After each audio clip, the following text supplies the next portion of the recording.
This program is a presentation of UCTV for educational and non-commercial use only. We all strive to live a long, prosperous, and healthy life. With advances in health and medical sciences, this goal is ever more attainable. The Sam and Rose Stein Institute for Research on Aging is a nonprofit organized research unit under the auspices of the University of California at San Diego, committed to advancing lifelong health and independence through research, education, and patient care. To better empower and improve the lives of young and old alike, the Stein Institute presents the following program.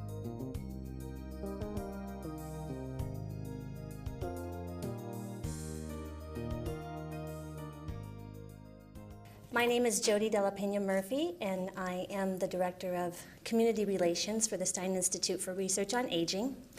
And tonight we have Jill Bormann speaking to us tonight. She's a research scientist and a clinical nurse specialist in the Adult Psychiatric Mental Health Nursing Department at the VA Medical Center. She's also an adjunct associate professor at the San Diego State University School of Nursing and a voluntary associate clinical professor here at UCSD School of Medicine in the Department of Family and Preventative Medicine. She has a keen interest in the relationship between spirituality and health, and she conducts research on the benefits of mantram repetition. Her research has been conducted with veterans with post-traumatic stress disorder, veterans with chronic illnesses, healthcare employees, adults with HIV, families and caregivers of veterans with dementia, and childbearing women in labor. Tonight she's going to show us how mantram repetition can eliminate stress, so please join me in welcoming her.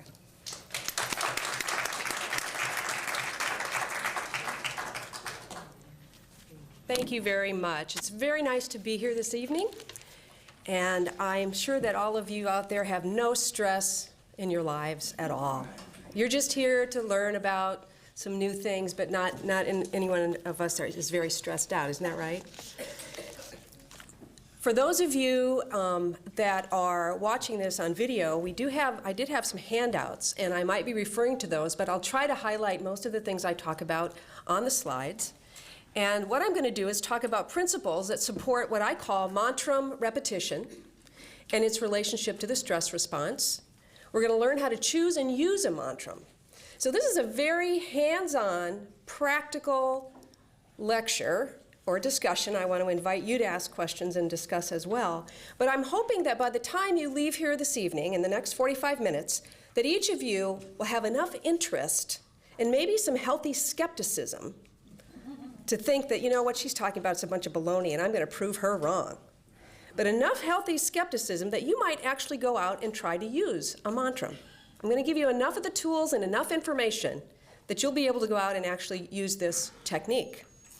So we're going to choose a mantram, use a mantram, and then I'm going to talk a little bit about some of the research that hopefully will help convince you that it's worth your while. So what is a mantram? Now, just out of curiosity, I'd like to see a show of hands of how many of you have heard the word mantra. Mantra, yeah. How many of you have heard the word mantram with the M on the end before? One person. Okay. Okay, mantram with the M on the end. Well, the word mantram, and I use it for very particular reasons, and I want to start out by explaining it's not a typo. A lot of times people come up to me and they say, did you know they put a typo in the title of your presentation and they spelled it wrong? But it comes from the root word mantra, and that's a Sanskrit word. It means to cross the mind. Or if you think of your mind as a rushing river of thoughts and feelings and things going on, it crosses over, it rises above all of the chatter in the mind. And it also reflects teachings of a spiritual teacher called Eknath Easwaran. He's from India. He came to California in the 60s on a Fulbright scholarship, and he taught meditation at Berkeley. He founded the Blue Mountain Center of Meditation and developed what he called an 8-point program, and that's where this work originates. So a mantram is a sacred or holy word or phrase, and it's to be repeated silently in the mind as often as possible throughout the day or night. Now, there's a lot of other guidelines and disciplines and ways of chanting or prayer or other types of mantra use. And they all probably have benefits. But what I'm going to talk about is a very specific type of mantram repetition that was really designed for the Western mind. So why do I use mantram and not mantra? Well, if you listen to the news or radio, and I think I hear this almost every day, you hear somebody say, well, my mantra is lose weight, lose weight, lose weight. Or the other day I was listening to KPBS radio and they were talking about the budget crisis, and they said, well, the new mantra is spend money, we got to get the economy going. Well, I don't know about you, but that would not be my choice of a mantra. And so the word mantra in our culture today really refers to almost anything that you repeat. And oftentimes it's a secular type of word or type of phrase, and it's like something, it's more like an affirmation. You know, like I want to be rich, or something like that. That's how we use the word mantra. So I'm trying to make a distinction that that's not what I'm talking about here. And oftentimes people are familiar with transcendental meditation. How many of you heard of TM? Almost everyone in the room has heard of transcendental meditation. And that is really a mantra meditation. And for those of you who don't know much about TM, you are actually assigned, you are given a mantra. And you're told not to say it out loud. And you're told to repeat it 20 minutes, twice a day, with your eyes closed, sitting quietly. And the idea about transcendental meditation, the idea behind it is to rise above your thoughts, to transcend above your thoughts, so that you're really not aware of your thinking process. And that's not at all what we're after with mantram repetition. In fact, what we're after with mantram repetition is to raise your awareness of your thinking process and to try to put yourself in the driver's seat so that you can control and focus on what you want to, as opposed to having your mind go wherever it likes. So just to give you an illustration, again, of the word mantra, I found a couple of newspaper clips. The first one says, I've learned to sit quietly and ask myself, is this particular moment okay? This can be a helpful mantra to use. Well, that's not a sacred phrase or a sacred word or a holy name. It's just a phrase. Similarly, in the newspaper, Felicia Pride set out to extract motivational mantras from 100 hip-hop songs. Well, again, that's not the kind of mantram that I'm talking about. What I'm talking about reflects the practice of repeating words or phrases that is found throughout all different cultures and all spiritual backgrounds and traditions. And Herbert Benson, a cardiologist who coined the word the relaxation response, when he did a literature review, he found that almost all cultures and spiritual traditions have some ways of using words to quiet themselves, to focus and quiet and soothe and calm oneself, and oftentimes do that with words or phrases or prayers or chanting or something like that. So these are some examples of mantrams. And I'm going to go through each one, and they really represent some of the major spiritual traditions. So Rama Rama, for example. Rama Rama is a word that means eternal joy within, and that was Mahatma Gandhi's mantram. My God and my all, you can tell that comes from Christianity. That's the St. Francis of Assisi's mantram. Allah Allah is more of a Muslim. Rabboni Shel Olam is from the Judaism. Om Mani Padme Hum, that's from Buddhism. Owankantaka comes from a Native American tribe. Shalom or Shanti are words that mean peace, and Soham, meaning I am that. Each of these are phrases that refer in some ways to either a higher power or an exalted state of the human being. And what Herbert Benson found is that when he asked people to choose a word or phrase to focus upon, they could just choose anything they wanted, almost 80% chose some type of prayer. And he found that people who believed in their prayer or believed in their words, he identified that as a faith factor. So that if you believe that what you're doing or saying or believing in has some kind of power or the ability to evoke a certain state of mind, then it more likely will. And of course, people who believe that it's helping them are more likely to use it. So he called that the faith factor. On the other hand, a person needs not be religious, needs not be spiritual to benefit. In fact, when you choose your mantram, you don't even have to know what it means, although we'd like you to choose something that you aspire to become, for example, joyful or loving or peaceful. But even if you choose a word like Rama Rama, which is just a nonsensical bunch of syllables to me, I've never heard of that before, even that can be powerful and can be beneficial, even if you don't have any associations in English of what it means. So this 8-point spiritual program I mentioned earlier by Sri Eknath Easwaran, he had 8 points to his program. He had a form of what he called passage meditation, where you do sit quietly for 30 minutes every day and focus your mind on words of a spiritual passage. And then he talked about mantram repetition, the concept of slowing down, meaning slowing down your thoughts, but also prioritizing the things you do in your life and putting forth your time and energy where you really want it to go. Developing one-pointed attention, which in our culture today, everybody's talking about mindfulness. How do you be mindful? Sense training, dealing with your likes and dislikes. Putting others first. It's kind of like the Good Samaritan, love your neighbor. Spiritual reading and spiritual fellowship. So he founded this 8-point program, and if you're interested in more in-depth knowledge about that, you can go to the Blue Mountain Center of Meditation and learn more about that. But years ago in San Diego, we brought a portion of this program to people with HIV and AIDS, and we were trying to teach them meditation. Now, this was back in the early to mid-'80s, and for those of you that were around at that time, you may recall that there were no antiretroviral drugs. People with HIV and AIDS were dying. Nobody knew what it was. It was a very helpless, hopeless time for those individuals who had HIV. So we were trying to teach them passage meditation and a mantram, slowing down. And it was really amazing that during the time we took the class, they were doing the meditation, but then afterwards, if I ran across somebody in the street that I'd seen before and known before, and I'd say, hey, are you still meditating? 9 times out of 10, they'd sort of, smile and look down at their feet and kind of feel embarrassed and say, no, I'm not meditating, but I still use my mantram. I still use my mantram. And they all kept saying that. Everybody was still using their mantram. So when I got a position at the VA, and I was lucky enough to get a postdoc fellowship, I thought, well, if people aren't meditating, but they are using the mantram, well, let's just teach the mantram. Let's just do what people are doing. Let's get real practical about this. So I began teaching a class that I sort of luckily called the relaxation response, the rapid relaxation class.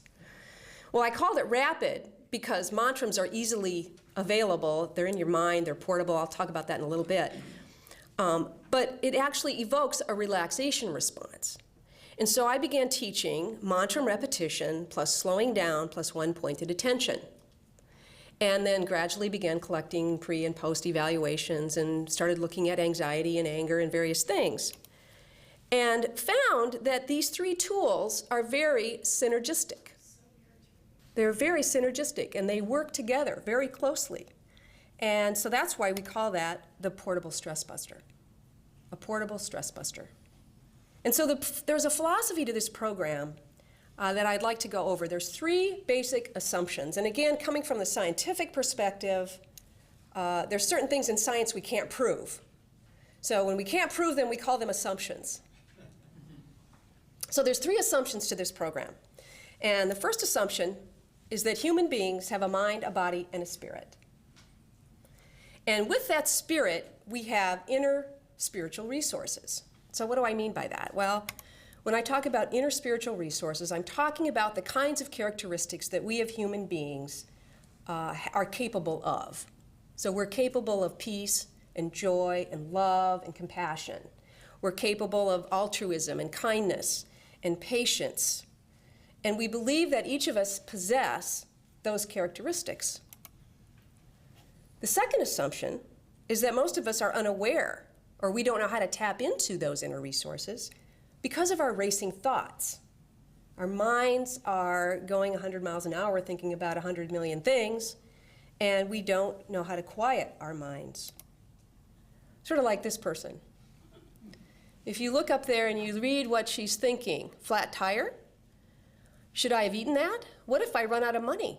What about the war? Is my baby crying? Will he ask me to marry him?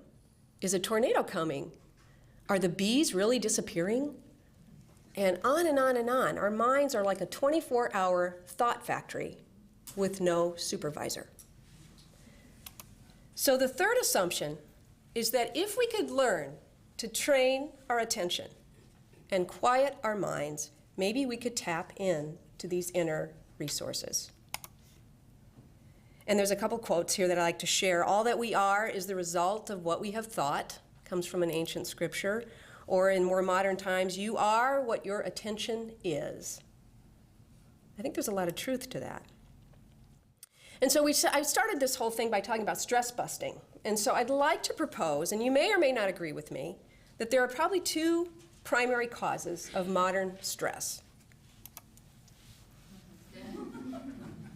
The first is we just have too much to do.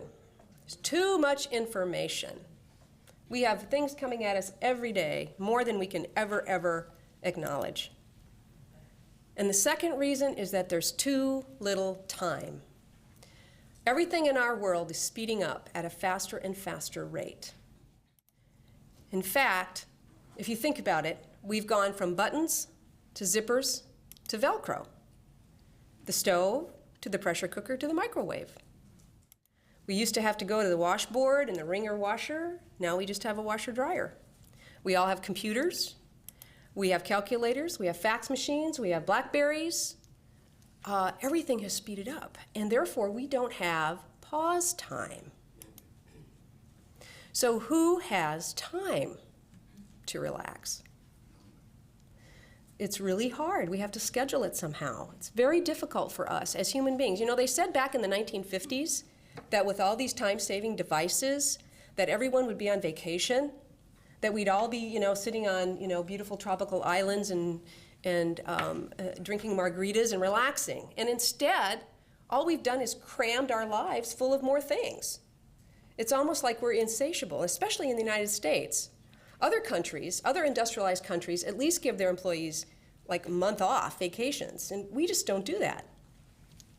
So I've listed here a number of things that some of you may do to relax, but most of these do require a particular time, a particular place, and some particular equipment.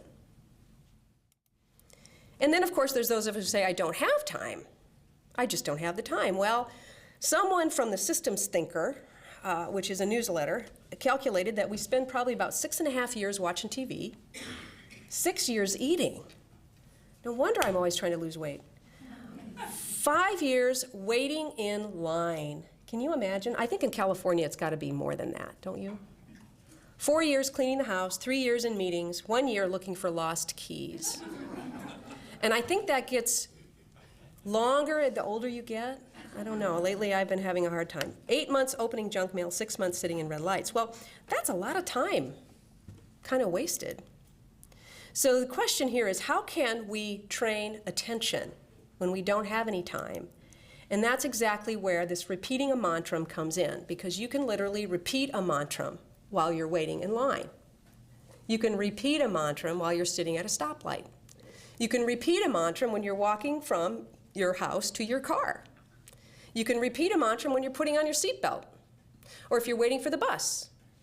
All these little snippets of time during the day, or even at night if you wake up with insomnia, you could be repeating your mantram at every spare moment.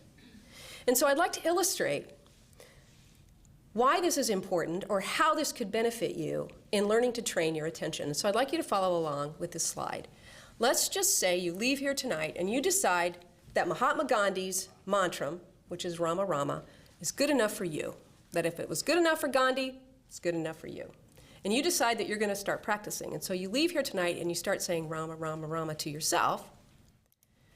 And all of a sudden you think, oh, I forgot, it's my son's birthday next week. And then you say, oh, that's right, I got to get groceries. We don't have any milk, and I want milk in my coffee tomorrow morning. Oh, dear. And then all of a sudden, at some point, you realize that you're not saying your mantram anymore. You're thinking about all these other things. And so there's this moment, this uh-oh or aha moment, where you recognize that you're not saying your mantram, and at that point you make a decision. Now, you can decide if you wanted to think about what you're going to get your son for his birthday, or you could think about your grocery list. But if you decide to go back to the mantram, that red arrow is a very pivotal point, because at that point you take charge. You focus your attention. You decide, no, I'm not going to let my mind wander. I'm going to bring my mind back to this mantram. And it's at that moment is an opportunity to train your attention. It's your opportunity to be in charge of what you're thinking. And so it's very tiny. You have to kind of think of it like lifting weights or like a training program. And this is not something that happens overnight. It's something that you take with you all the way till you die. We talk about using a mantram as a bridge at the time of death even. So it's something that you can start using now and carry it with you until your very last breath. So you think of it as practice, practice, practice. You want to build the muscle of your mind. So every time we lift a weight, we're building that muscle in our arm. And every time you bring your mind back to your mantram, you're building the muscle of your mind or your willpower. And that is a very important thing. You strengthen your attention.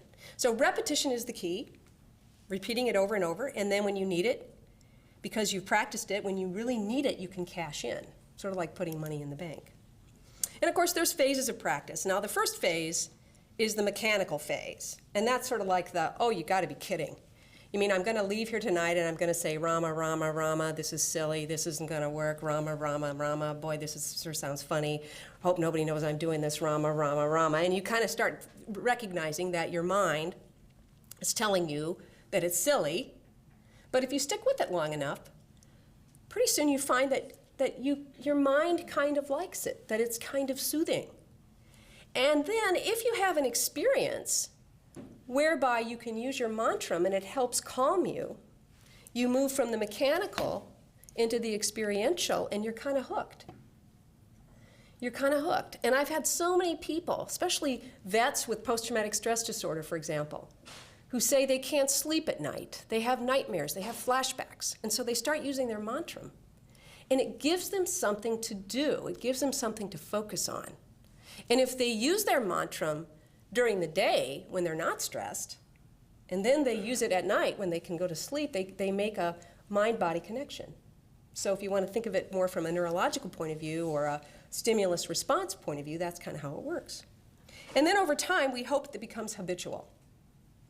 That for me, whenever I start walking from my parking lot at the VA, which is usually I'm parked way at the end, and I've got a long way to walk to work, and oftentimes, as you all do, on your way to work or on a way to a meeting or an event, you start thinking about all these other things. And usually they're things you can't do anything about at that moment, right? So as I'm walking, I start saying my mantram as a way to kind of clear my mind and help me then focus on what I need to do at work. So the way that this really can be explained, I guess, is that you practice your mantram in non-stressful times when you don't need it. So you practice it before you sleep, when you take a hot shower, if you watch a sunset. And then during stressful times, you can repeat it to refocus your attention so that if you practiced long enough, it can come to your aid when you start to have a lot of fear, or if you're ruminating about something that you can't control, or if you have pain, for example. Then when you say your mantram, it can kind of help deal with those emotional feelings. So we call it a pause button.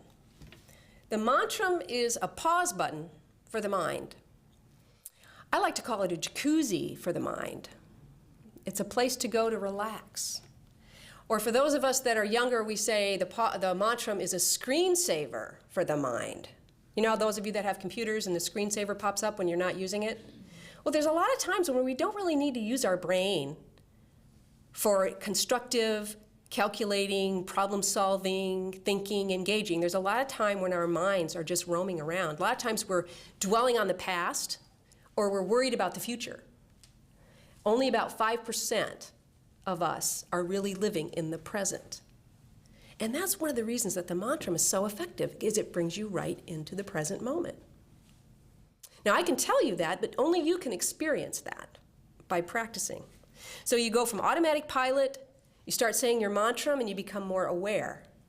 When you're in a hurry, you start saying your mantram and you realize you can slow down and become more intentional, more deliberate. If you're feeling a lot of time pressure, or you find yourself worrying in the past, you can use your mantram to help you bring into the present and be more one-focused. And if you worry about the future, again, it helps bring you into the present. So the outcomes of practice are really ultimately to get you into a relaxed state. And it might be ever so brief. It might be only a few seconds. But in our day and age, a few seconds can seem like an hour when you think about how much we have going on in our lives. And we create a mind-body connection. We quiet the mind, which can calm the body and help us get in touch with those highest ideals, things like patience and goodness and peacefulness. So I want to share some quotes. I said that I would talk a little bit about research. And we do both quantitative, which is questionnaires and self-report and objective tests, and we also do qualitative, which is interviews, where we interview people who have used the mantram and ask them, how did you use it? You know, what has the mantram done for you? Is it working? Is it not working? So I want to just share some quotes, and these are all taken from our research studies. Often these quotes come about 3 months after people have learned a mantram in like a formal class, like an 8-week class. So here's an example of a healthcare employee. I recently lost my father to cancer, and I have found it, meaning mantram repetition, very helpful in coping with his death. Another healthcare employee said, it's mostly helpful when I'm driving and when I get upset or irritated. It makes me stop, and I've never found it not helpful. A veteran with chronic illness said, the mantram helps me slow down, helps me think and reason because it allows me to focus. And without that focus, I might be thinking 3 to 4 things at the same time. And a fellow with HIV, he said, I was having trouble with nightmares, and those dreams were terrifying. I would wake up shaking, and my hands would be clenching to my chest, stopping the blood circulation to my hands. And since I took the 2nd week of class, the mantram started taking over. And as of today, I no longer have those scary nightmares anymore. And again, how many of you wait in line? How many of you waited in line today, for example? Okay, we all tend to wait in line. So here's one. When I'm really frustrated or in a line or something, I don't let that bother me. I just say my mantram, and before you know it, I'm right up at the front of the line. It has really worked for me. I liked it. I really, really liked it. And that's another example of someone living with HIV. In our research study with post-traumatic stress, I have a veteran here that said, I'm glad I learned the mantram. I don't stay mad. I am not angry. I'm not all stressed out. So I try and I use the mantram the best I can to relieve the pressure, you know, because we're like steam, you know, once you turn the fire up, you got to get rid of it, you know, and the mantram really works well. Another fellow with PTSD said, if I find myself getting into a bad mood or depressed, how can I say it? When I have no patience with myself, and I find myself going back and I beat myself up over issues or whatever, I do my mantram at that point in time, and I get more relaxed, or I can start thinking other thoughts. So you can see where it raises his awareness. He finds himself in a bad mood or feeling depressed and can interrupt those thoughts with a mantram and then refocus and think of something else. I also wanted to share our family caregiver study. In fact, one of our teachers, Katie Warren, is here, and she has been working with adults and caregivers of veterans with dementia, with Alzheimer's. And I don't know how many of you are caring for loved ones, but being a caregiver is a very draining thing, and it often is very damaging to one's health. And so what we tried to do is teach mantram repetition, along with some cognitive behavioral skills, to caregivers of veterans with dementia. And we actually ran a study. We had about 16 participants, and because they couldn't leave their loved ones at home, we met with them in person the first week, and then we called them on the telephone and taught them the mantram over the phone. And each week we had these telephone conference calls. So that kind of worked out pretty well. So I want to read a couple of quotes from some of our caregivers that used the mantram while caring for loved ones. And these were questions we ask up to 36 weeks after the intervention. And so these are just some examples. When do you use the mantram? And they said, well, when I'm irritated with my husband's behavior, when I need to find misplaced objects, when my husband doesn't hear me, when I'm feeling a little depressed because I know he's not the same man. I use it when I'm getting impatient or I have to wait. Or I use it when my husband asks me the same thing over and over and over and gets interrupted. And then the last study that we've done, we had a student at San Diego State, and they were a nurse midwife, and they wanted to study women in labor. And so we did have some mothers that were having babies, and we asked them if they could use their mantram. And most of them said they used the mantram that allowed them to do something when they didn't know what was going on during the labor process. And they often used it for reducing pain intensity. The mantram was viewed as a mechanism to cope or lessen the amount of pain in labor. Mothers reported that they refocused their attention away from their physical sensations and onto the mantram, which helped them clear their minds so they were less consumed by experiences of pain, fear, stress, and anxiety, and so forth. So we're continuing to try to gather evidence to see, and also to see which populations does it work better for. And it's interesting, we're finding different outcomes in different groups. So let's get down to the nitty-gritty. Our time is running out, and I want to make sure there's time for questions. So I want to talk to you about how to choose a mantram. Now again, these are just guidelines, and you're the one that has to test it for yourself. I'm hoping that you will. But what we recommend is to choose a traditional mantram. We recommend that you choose something that's already been handed down for generations to generations. It's had the test of time. We encourage you not to make up your own. Now, why do we say that? Why do we say not to make up your own? Well, most of these words and phrases have come from ancient wise men or sages or holy people, really enlightened beings. And so there's something special about those words, and most of us don't claim to have that stature. So we encourage you to use something that's been handed down, and then once you choose it, you might try on a few for a while, but once you choose it, stick with it and don't change it. Keep the same one. And then sometimes you might find that a mantram will choose you. Now, what does that mean?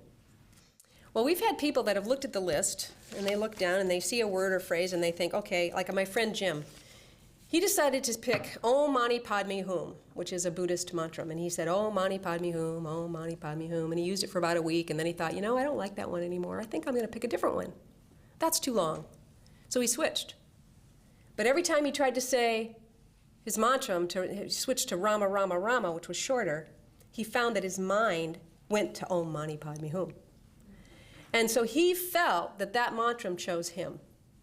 And for those of you that already have a relationship with God, or you pray, or you have some other associations that are positive in your life, then you might want to choose one of those. And we often say as sort of a default that, you know, if you have difficulty choosing, use Rama Rama, which again was Mahatma Gandhi's. That's your choice. You need not be religious or spiritual. And what's really surprising to most people is you really need not understand the meaning of the words to have an effect. Now, we are Westerners. We love words. We put words on our hats and words on our t-shirts and words on our license plates, and we just have words everywhere. And so for us to think that we don't understand the meaning is a little hard to swallow. And sometimes people get so caught up in the meaning that they aren't really saying their mantram. They're thinking of the word. I mean, they're saying the word, but they're thinking of the meaning. And that's splitting attention. So how to use a mantram then? You choose a mantram, then you repeat it silently. Now, other traditions might say to chant it out loud or sing it in the shower, or, you know, I mean, as sometimes it's okay to say it out loud if you need to, if your mind is so turned out. But basically, repeat it silently and then ignore other thoughts that might compete. And then what makes it different from most other strategies is that you want to repeat it as often as possible throughout the day. Now, that doesn't mean that you have to repeat it for so many times. We don't keep track. We don't count. You know, like a rosary, you keep track with beads, or japa beads, you keep track. Eshwarn teaches that you shouldn't be tying the mantram to any particular external source, that rather it should be internal and it should repeat itself. So you repeat it, you might say it a few times, you might say it 50 times. There's no rules about how often or how much you say it, you just need to use it. And then sort of the thing about when you say, well, when should I use it? Well, you use it when you need to, but also use it when you don't. So pretty much use it all the time. And what makes it portable? And I guess this is my favorite part. This is one of the reasons I am so delighted, really seriously, to be here tonight and share this with you. And for many of you, I'm sure you're thinking, well, this isn't all that new, and it really isn't. This isn't any really groundbreaking thing. It's been around for centuries. In fact, it's not something that we created. It's something that we as human beings discover. And I wouldn't be surprised if every one of you in this room haven't discovered at some point in time a word, a phrase, a prayer, or something that you've said to yourself that is soothing. It's a very powerful tool, and most of us discover that. But what makes it portable is, number one, it's invisible. It's in your head. You can use it wherever you go. Nobody knows you're doing it. Number two, it's inexpensive. Relatively cheap tonight, and plus you got a little free food to go along with it. But you can pick your mantram and begin using it, and off you go. So it's inexpensive. It's immediately available to you if it's in your mind and you remember it. Now, that's the hard part. Not everybody remembers to use it. That's why you got to practice so it becomes habitual. It can be used anytime, any place, and even during some activity. Sometimes if you're doing repetitious tasks like, you're mowing the lawn or sweeping, doing chores, making the bed, folding clothes, you might want to use your mantram during those times. It's complementary, it's non-pharmacological, it's easy to learn, it's non-toxic, there are no known side effects. And so I want to, before I go into some of the research data, I just want to tell a story about the elephant. And if you see most elephants, especially if you're in the circus, you see that oftentimes an elephant has a trunk that's wandering around. And if you had of an elephant and you think of the trunk as your mind, that it's your thoughts. And so most of us go through life, and our thoughts, our mind, if it's like an elephant's trunk, is going to walk through the market of life and start grabbing for apples and grabbing for bananas and grabbing for this and grabbing for that and kind of getting in trouble. And so what do you see in the circus, or what do you see in the zoo? You see that usually the owner will give the elephant a stick or a branch or something to hang on to in its trunk. And then when the elephant goes down the market of life and it sees the bananas and the apples and the peaches and the whatever, its trunk is full and it can't pick them up. So think of the mantram as a stick for the mind, something to wrap your mind around to keep you out of trouble, to keep you out of thinking addictive thoughts or ruminating destructive thoughts or beating yourself up or negative thoughts. Use your mantram as a means to wrap your mind around something positive.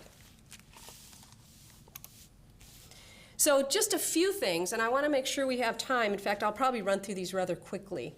But just a few slides to show you some of the research that's been done. And these are two randomized, or actually I think it's maybe one, randomized controlled trial, which is considered some of the highest evidence or the best research that you can do. And this was a group in Florida who divided people into three, or it's a group of scientists who divided their subjects into three groups. And they gave them a real mantra, a placebo mantra, and then a control group that didn't get any mantra. And then they told them to practice their mantras 3 rounds daily, which is 108 times. So 3 times 108. And to practice every day for a month. And they measured them on stress and depression. Now, when you ask yourself, well, what kind of mantra are they talking about? Well, they're talking about the Hare Krishna mantra. So they gave people the Hare Krishna, Hare Krishna, Hare Krishna, Krishna. That's a Sanskrit mantra. And then they made up a placebo mantra. So they took Sanskrit words and they jumbled them. And they made them sound like the same rhythm, sarvadasa, sarvadasa, sarva, sarvadasa, dasa, and they gave them that to repeat. And then the last group got no treatment at all. And what they found is both the mantra groups improved more than the control group.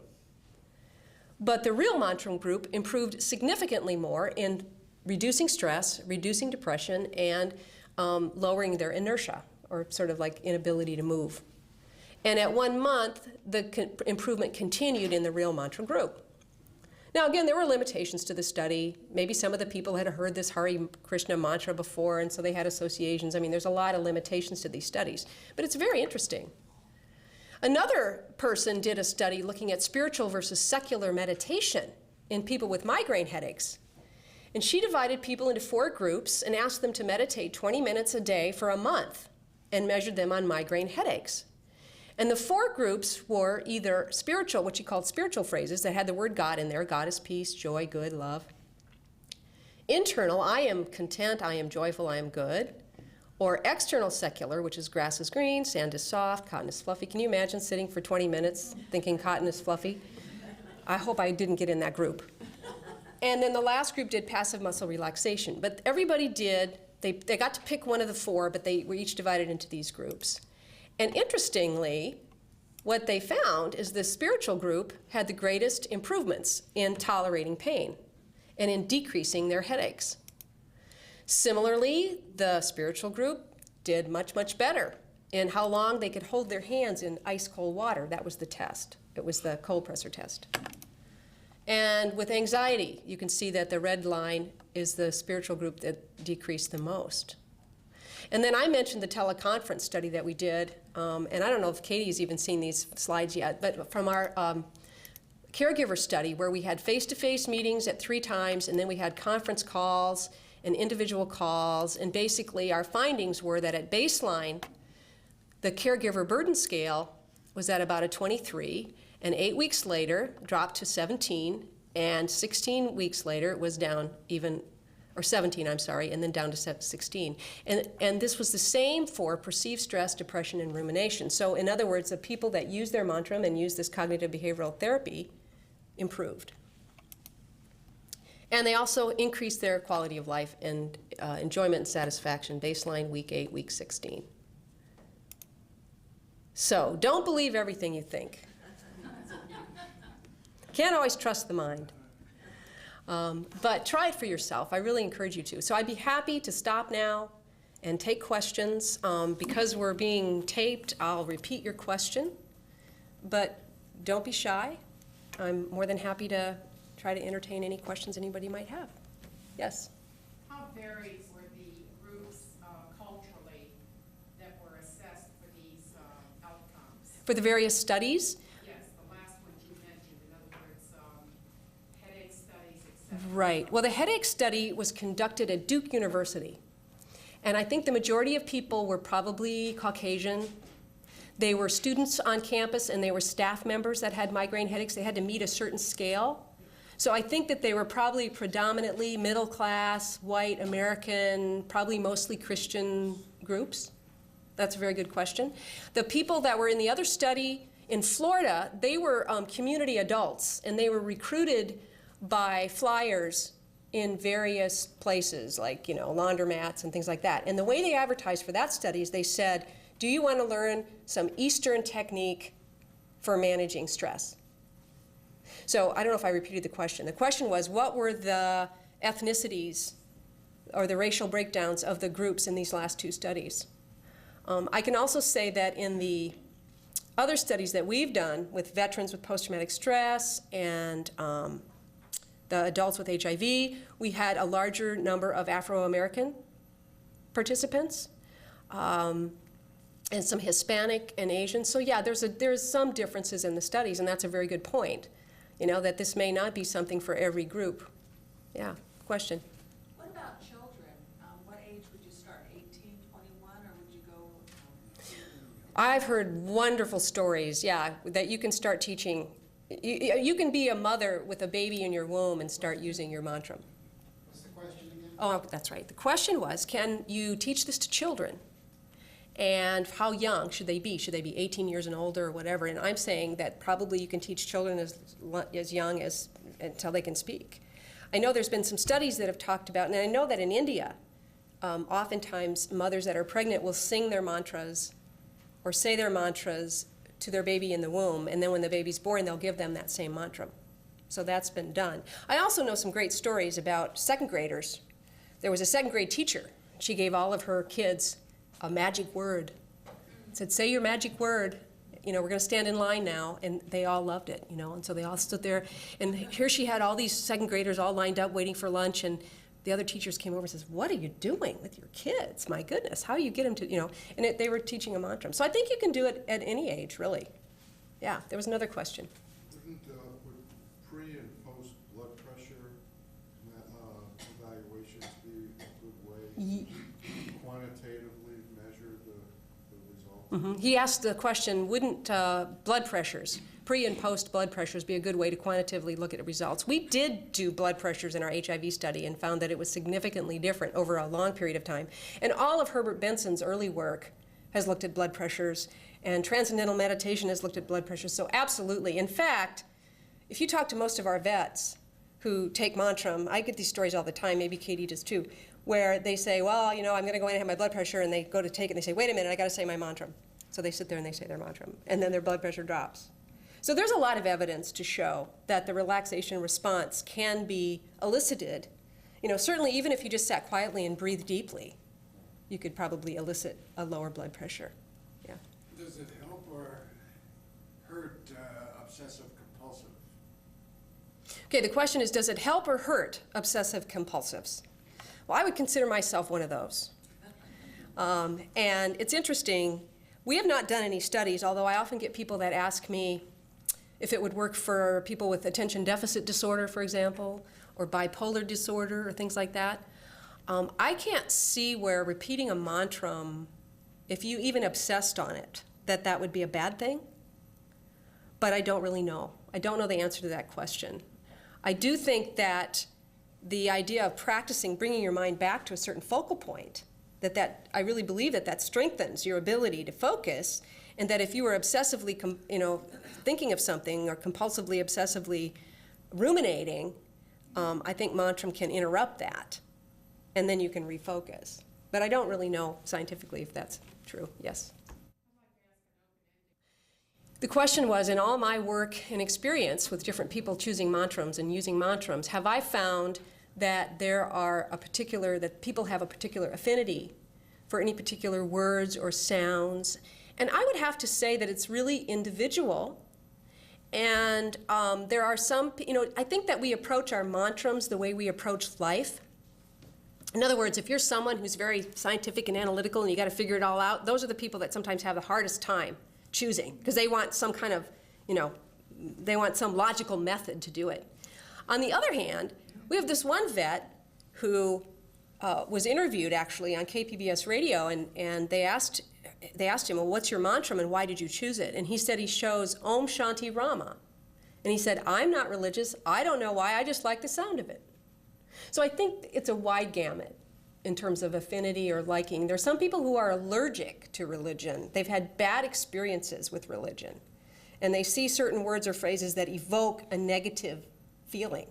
And so in those cases, we certainly encourage people not to choose something that's negative, or something that has an association where they're going to be splitting their attention, where you're saying, Ave Maria, and then you're thinking of Christmas music.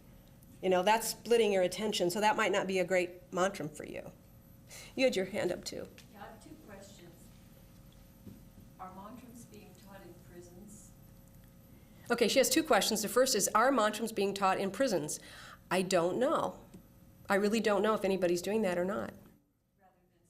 Okay, so her question was also, because you're interested in music and the idea of singing and being with a group, that would it be more powerful perhaps, or get more benefit, would you say, if you were with a group and either singing your mantram or saying your mantram out loud? Is that your question?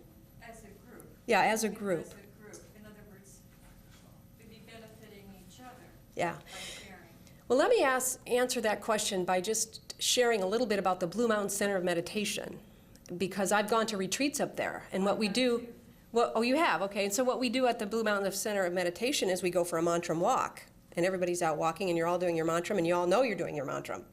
Or you write the mantram, and we sit quietly in groups and write the mantram, and I find that to be a powerful thing. But I'm not sure with the music, again, that's a little bit different, and Eshwarn in his books about mantram, he encourages us to not necessarily make a hard rule that you can't sing your mantram, but that you want it to be completely portable. And so if it's quiet and in your mind, then it's completely portable.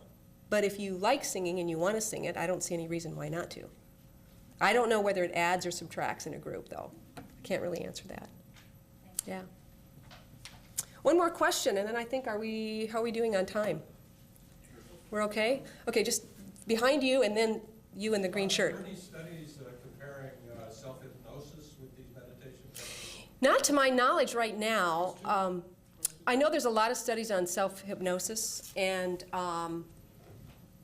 there's a lot of studies in all different types of meditation. In our work, we are just now beginning this mantram repetition and kind of trying to tease it out to have it be, just this one modality. So we haven't begun comparing it to other strategies. And then you had a question. Well, that's true. The question he asked was, where does the physical factors come into play? So for example, in the childbirth study, every woman that goes through labor and childbirth is going to have a different experience of pain or a different experience. Am I getting the question correct? And we're not measuring that. And that's absolutely true. We're at a level with this research that we're at the very early stages of it, and we haven't really measured it. Now, what I could say about the pain study and the migraine study, they did have people put their arms in ice cold water and count how many seconds they could do it. And that's about as objective as they could get. It's true, every person's going to experience pain differently. But when you start lumping together, you try to get a group of people in research that will balance the outliers and sort of get a mean or an average. So, I don't know if I have a very good answer to your question. But, we're at the early stages of some of that, and we haven't used a lot of objective measures in that way. And certainly with the childbirth study, we had very few women in that study. It was a master's thesis, and we had trouble recruiting, and they were in the military, and they were moving and being deployed, and on and on and on. I can give you all kinds of examples about that. Yes? The question is, she's read that different mantras have a vibrational sound, the words and the vowels and the phrases, that they resonate or they have a vibration, and that vibration has an effect on the body. And I've read a lot of that too. They talk about chakras, different chakras, and the different sounds and the different levels. And I think there's some validity to that, but it's not anything, again, that we have the tools to measure with our research, and so it's not an area that I've looked into very much. And there's a lot of other traditions that do teach mantram in that way, that it's all vibrational, and that you have a different mantram for different things. So I think it's a really good point and a really good question. In our work, we haven't really looked at that. We haven't looked at that. Okay, well, I want to thank everyone. And